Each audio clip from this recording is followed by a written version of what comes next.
So now we're moving on in our introduction to SolidWorks. In our last video we verified that you'd installed it correctly and had got it activated with your license. Now we're going to start looking at how do you work with the program, how do you move around in the program. So to start with, let's just talk about what SolidWorks is. SolidWorks is a 3D modeling program, and it's a type of program called a parametric modeler. And what that means basically is that we're going to design things directly in 3D. So it's not like more traditional CAD where you would design a part in two-dimensional views and then have somebody create it in 3D. This is more we model directly in 3D, and then we will create two-dimensional drawings that we can use if we need to define the part. But as manufacturing is changing so much over the last decades, a lot of times now you might not even need to go from three-dimensional part that you've modeled to two-dimensional drawings. You could send your three-dimensional model directly to a machine shop, perhaps, and they would do a machine it via CNC. Or something I do a lot is I model directly in 3D and then I send it right to my 3D printer without ever creating drawings. So we definitely will cover drawings. They're still very important to document designs and whatnot, but just know that things are changing in the modeling world. I also said that it's a parametric modeler. So what does that mean? That means that we define our parts and assemblies that we're making by parameters or pieces of information about it. And that might not make too much sense yet. It will as we get into it, but it makes it really useful if we're going to change something later on. We just change a dimension or change a feature type, and the whole model updates rather than having to start over from scratch. That makes it really powerful when we want to make different versions of a part or a family of parts that are very similar but have variety in a certain parameter or dimension. For example, we can do that quite easily. So we're working with a solid modeler. It's super useful. I use it about more often than any other piece of engineering software I work with. Okay, so let's talk about the user interface. So here we are. We've opened up SolidWorks. This is basically our shell. I don't have any parts or files open, so it's actually pretty bare bones right now. If you look up in the left corner here, you'll see the SolidWorks logo and then some menus. I have those pinned right now, but on yours, it might actually start up like this with no menu titles available. You can always get those by hovering over that triangle. And like I said, I usually pin them for me so that they stay open there. Then you see some standard icons, pretty similar things you've seen before. This will take you to the home page. Welcome to SolidWorks. You can see that same home over here. We'll go over this tabs over here in a few minutes. But so that just gets you the home page here, where if you wanted to create a new part, assembly, this is kind of a one-stop shop to get to different pieces of the SolidWorks program. Then you have a new, and if you click on the bar, you can see it's going to take you to a similar thing to the welcome page where you can create a new part, assembly, or drawing. We'll talk about all those in the future. Open parts, if we had one open, we could save it, print it, redo, undo, etc. Over on the side here, we can search within SolidWorks. This is about your info. If you've logged into SolidWorks, we won't be doing that this term. And then the help. You used that before to verify that your SolidWorks was installed. By going to About. If you were going to move a license or whatnot, you can do that. Introducing SolidWorks. This right here is a kind of almost a textbook that SolidWorks puts out, and this week I would encourage you to read Chapter 1, SolidWorks Fundamentals. You could go through the introduction, but it's pretty basic. So actually, yeah, for this week, let's see, I would say Introduction and SolidWorks Fundamentals would be good for you to read, those two. Okay, so back to that's just the help. You can look through there. If you're having trouble, you can sometimes get information through here, but all of the information about tutorials and whatnot you can access here as well. That's it for the basic user interface. Let's look at this set of resources over here. You can see again, this is another one that you can pin if you want to leave it over here. I don't usually leave this one pinned. It just has some more things like the Welcome Center that I talked about. These are things that as you get more advanced, you may end up using the SolidWorks RX. Sometimes if you're having problems running it, you can open that and it'll do some diagnostics about what's going on. As far as other things here, we will get into those in future lessons if we need them, as far as design libraries, appearance, properties, etc. Okay, I think that's it. So like I said, I leave this one in pen. So that's an overview of the user interface. Anytime you want to create a new part, collapse this, I usually just go up to new, and then you can create a new part, assembly, or drawing. But like I said, maybe right now while you're getting used to it, you would start at the home page where you can also do new part, assembly, or drawing. Or if you've opened things recently, they will show up here. That's handy. Other folders where things might be. And then you can also here, this is under learning, this is another quick link to where the tutorials are, or that Introducing SolidWorks book that I referred you to. So I'm just going to go ahead and close all that, and that'll be the end of our intro to the user interface. As we get further into working in the SolidWorks interface, sometimes it will be important for you to know if I'm clicking with the left mouse button or the right mouse button. In general, I will have effects on in the screen recorder that show you the difference between a left click like this and a right click that will look like this. So in general, left clicks and right clicks will have those effects to make it more clear what's going on. Sometimes in the future I'll also use keyboard shortcuts, and I'll try to remember to verbally tell you what those are or put in a call out on the screen showing what they are. Those are just things that will try to make it easier for you to follow what's going on the screen.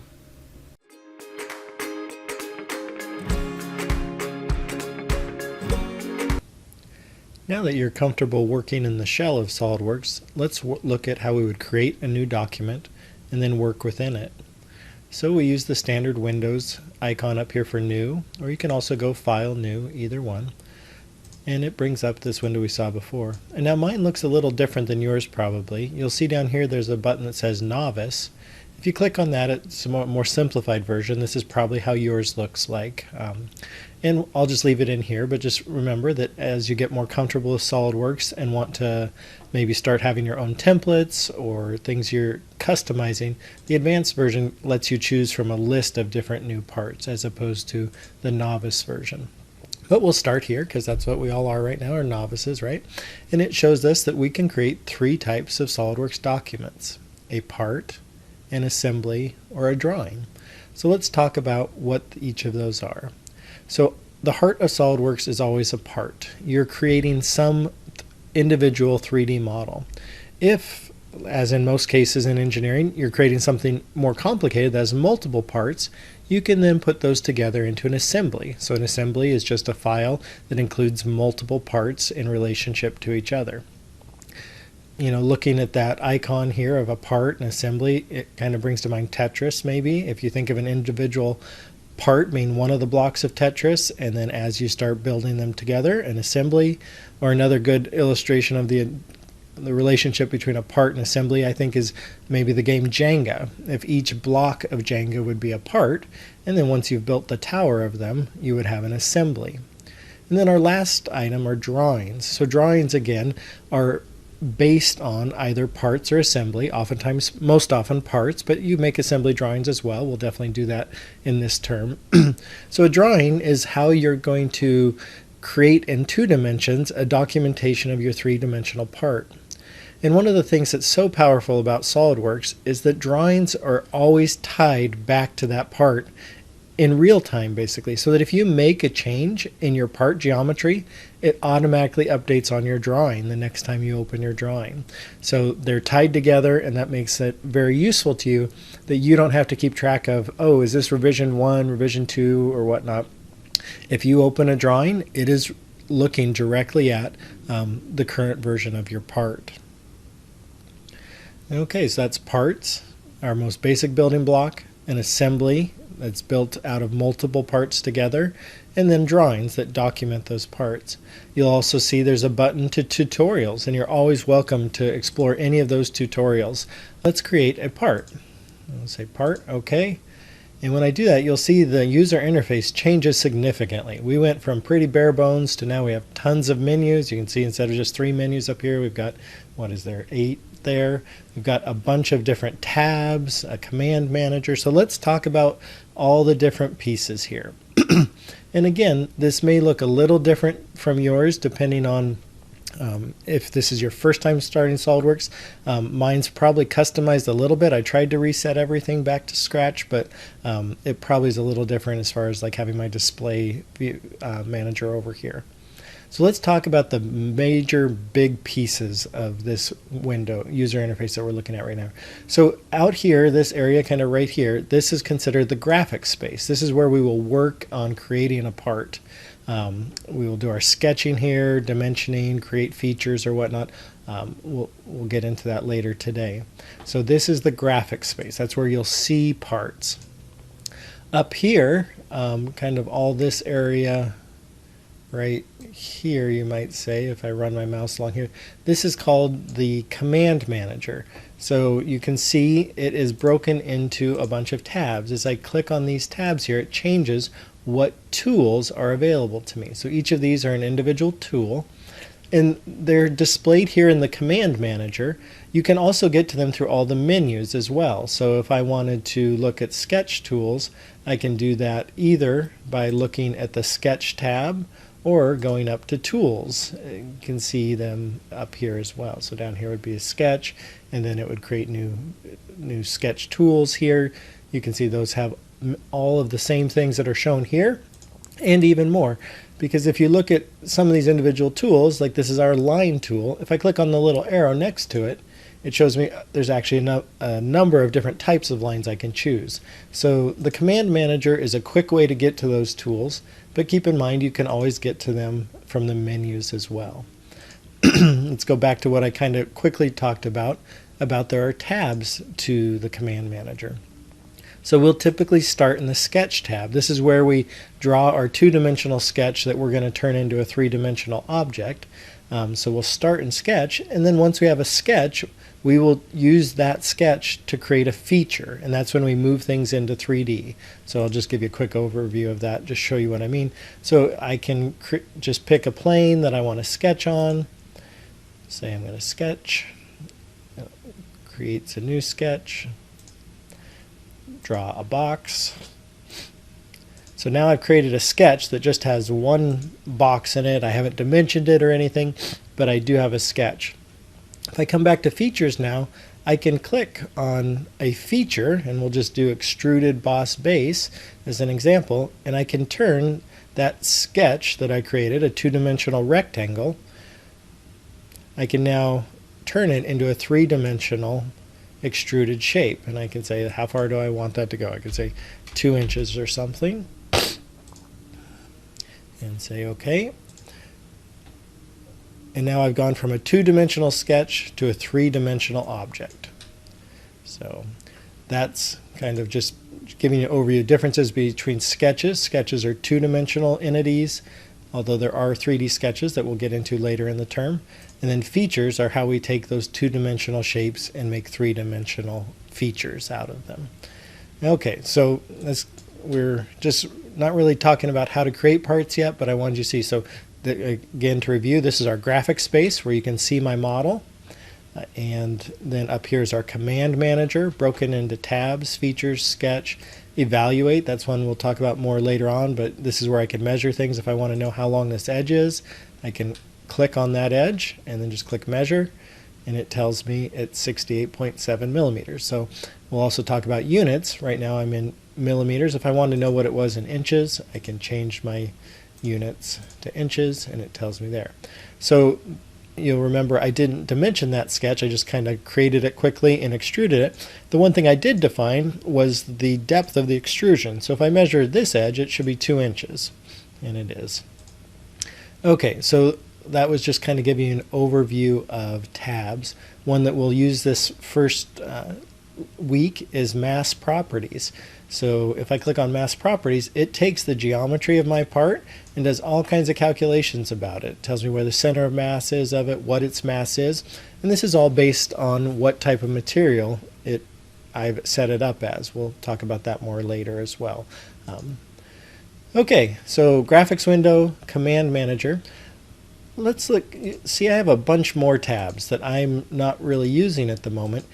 If at any time you want to add tabs, change tabs, remove what tools, or change what tools are shown on the tabs, you can customize all of that. For right now, just to make things a little less confusing, I'm going to show you how to turn off some tabs. So if you just right click anywhere on the command manager, you can see tabs here, and I'm going to unclick SolidWorks add-ins, going to unclick simulation, MDD, and analysis preparation. So for right now, you can see I've limited how many tabs are available to me. I can always go back and get those by hitting tabs again, and you can see there's a bunch more that weren't turned on initially that I could turn on. Okay, so that's a quick intro to the command manager. So the last piece, so we've covered the graphics area, the command manager, we already talked about the menu space. The last part is the design tree, or there's a number of manager features over in this pane over here, kind of. So right now it's in what we call the feature manager, or the design tree, part tree. This is where it shows all the things that we've done to create our part. So if you look at here, I've done one extrude, and if I open that up, you'll see the one sketch I created within that. And so most of our parts will just have a long line of different steps that we've taken to create this part. Those steps are each, coming back to what we talked about originally, those are parameters that define our model. So this is the most common view when you're modeling a part that this window, this manager window will be in over here, is the feature manager. You can click on this one, it becomes the property manager, so in that window. The configuration manager, later on we'll talk about what are different configurations, dimension expert manager, and then the display manager. So we'll expand on all of those later in the class. Right now you'll mainly be in the feature manager window.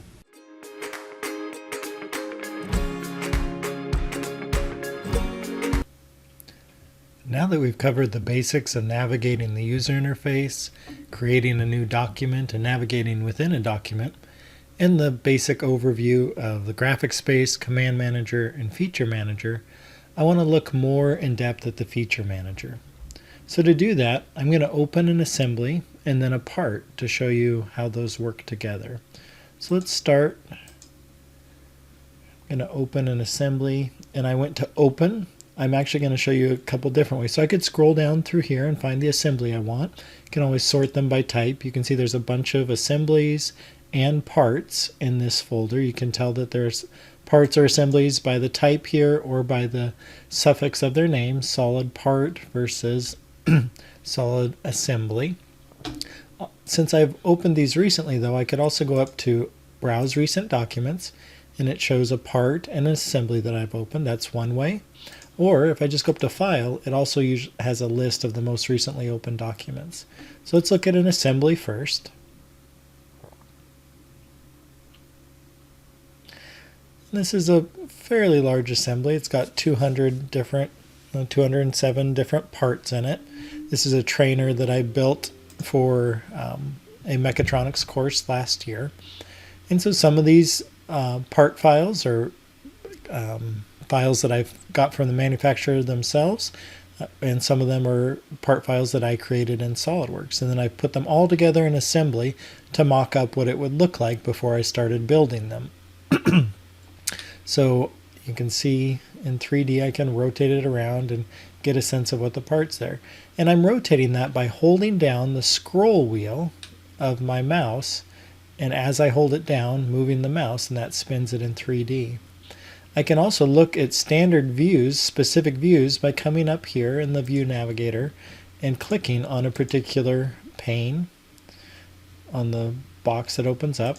Or if I wait for the computer to catch up here. All right.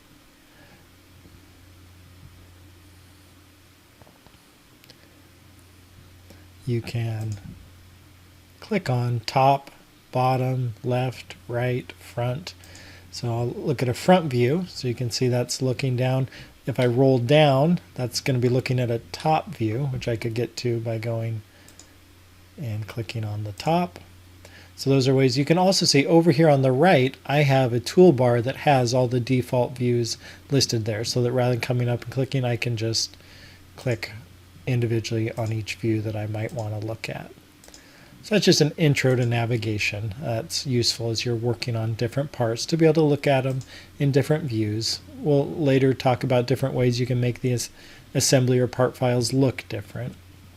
So here I'm scrolling in and out by rolling my mouse scroll wheel. You can do the same thing by drawing a window, and it zooms into that window. So you can just play around and explore with the various view tools here. This zooms to the previous view, so if you were at one view that you liked, let's say I rotate away and like, oh no, I didn't want to see that, I can click back and it takes me back to my previous view. Okay, that's an overview of just how you can move around views in the graphics space. But what we're really focusing on in this section of the video is our feature manager or feature history. I'm in an assembly right now, so what I have over here is all the different component parts that make up this assembly. You'll see that some of them are parts. If I click on this one, you see it highlighted in blue over here. I can also right click on it and I can say I want to go to that, and well, it's showing me there, so I'm already there. I can zoom to that selection if I couldn't see it. You can do all kinds of different things from in here. You can see as soon as I click on something, this context menu pops up. So let me do that again. If I click down here on this part, it comes up saying I can open it. I can open the part within the assembly. I can zoom to see it. So that's what I was talking about there. So you'll notice that in both assemblies and part files, when you click on something in the feature manager over here, it often will pop up a context menu. Many of these things don't make sense yet, but just know that that's a useful shortcut. So in this case, I've shown you an assembly. I want to look at one particular part of this assembly. So let's take a look at this stepper motor mount, because it's one that I actually designed. So again, if I click on the part, it brings up a context menu, and you can also see it has highlighted that part over here in the feature tree. Even though when I first clicked on it, I couldn't see that part because it's part of another assembly. When I click on it, SOLIDWORKS automatically brings me to that part. So I can right click on there and say open part.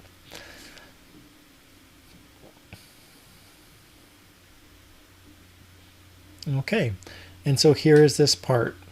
You can see I'm in the feature manager on this side, and now it shows me all of the different steps that I have taken to create this part. So I'll make a little more space over here. From the very first one, the first boss extrude, when I highlight that or select that, you can see it turns that feature or that aspect of this part blue. And a key idea that's important to note, inside almost all features, there's a sketch that feature is based on. So if I click on the arrow here, you can see it expands, and now I can see the sketch. And once again, when I clicked on that sketch, it brought up a context-sensitive menu of things I can do to that sketch.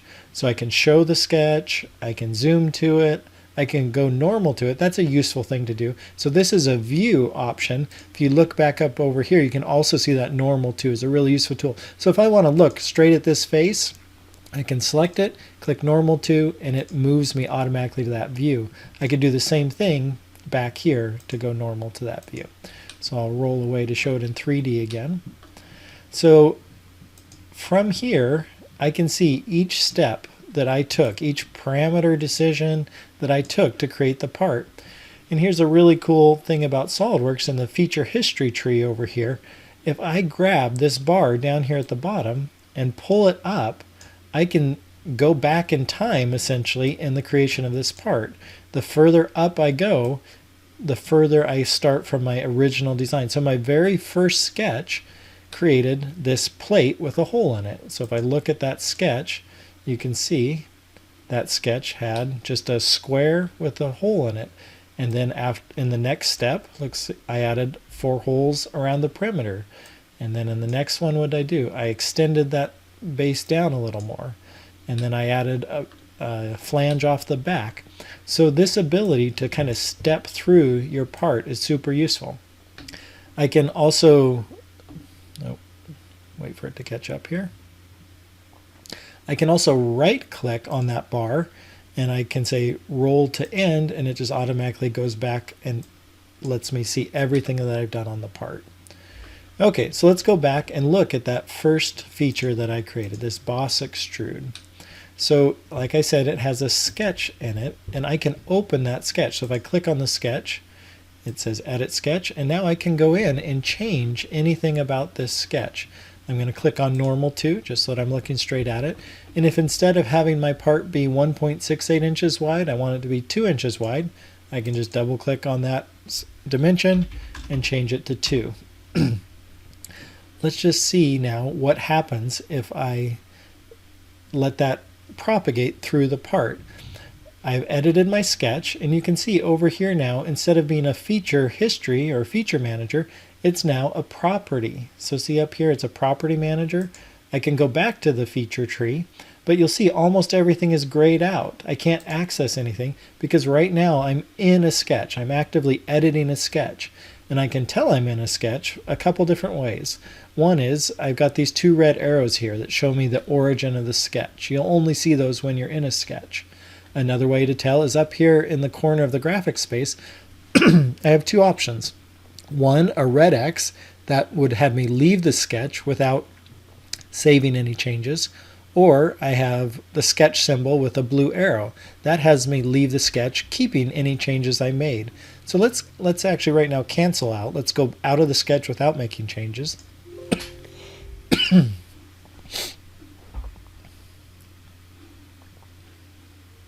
So my part is unchanged.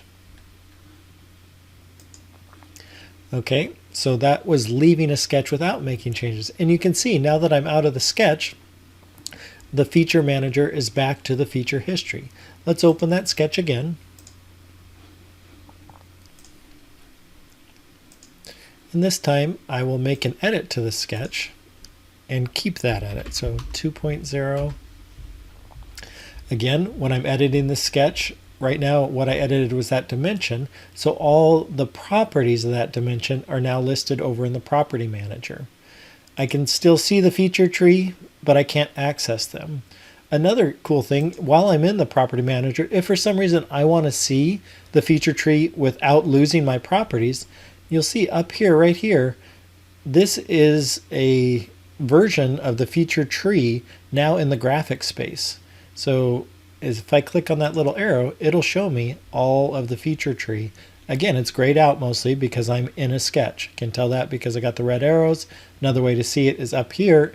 It says exit sketch. That tells me I'm in a sketch. So let's go ahead and leave this sketch, keeping the changes. And those changes will propagate through my part. So now if you look at it, everything else updated based on my new width of 2 inches. So I can leave it like that, or I'm actually going to go and undo my changes because I don't actually want to change the width of that part. So you can see that right there. Just change back and go back. Okay, there's our part again. You can see it's back to the 1.68 inches.